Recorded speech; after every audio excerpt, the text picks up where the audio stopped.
Well, let's shift back to one story we're watching play out here today, and that is Microsoft's LinkedIn changing up the way it operates over there in China as it blames a more challenging operating environment in that country. Of course, we've been watching that play out across China's tech sector. And for more on that, I want to bring on Yahoo Finance's Ines Ferre, who's been tracking that one for us. Ines? And Zach, Microsoft announcing that it is abandoning LinkedIn in China. And as you mentioned, citing a significantly more challenging operating environment and greater compliance requirements in China.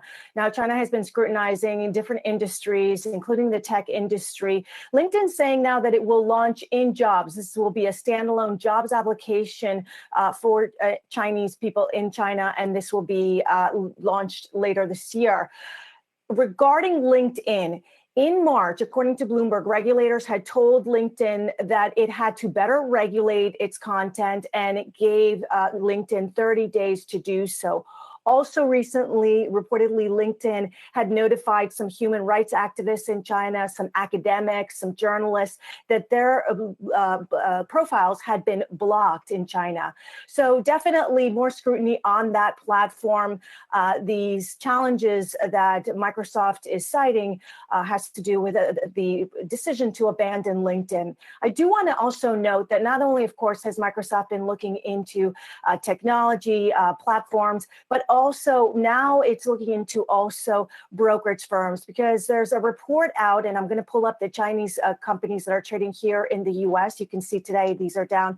There's a Chinese report out saying that Chinese online brokerages that are listed in the U.S. now run the risk of violating data privacy rules. We've heard this before with other companies, with other industries. So two of the companies that are mentioned are the two biggest decliners that we're looking at on this map. You're watching Futu Holdings, that's down about 14%. This is mentioned in the report. Also mentioned in the People's Daily is Up Fintech. That's down 22%. So the scrutiny of Chinese regulators extending beyond technology, beyond education, beyond gaming, and also into brokerage firms as well. Akiko?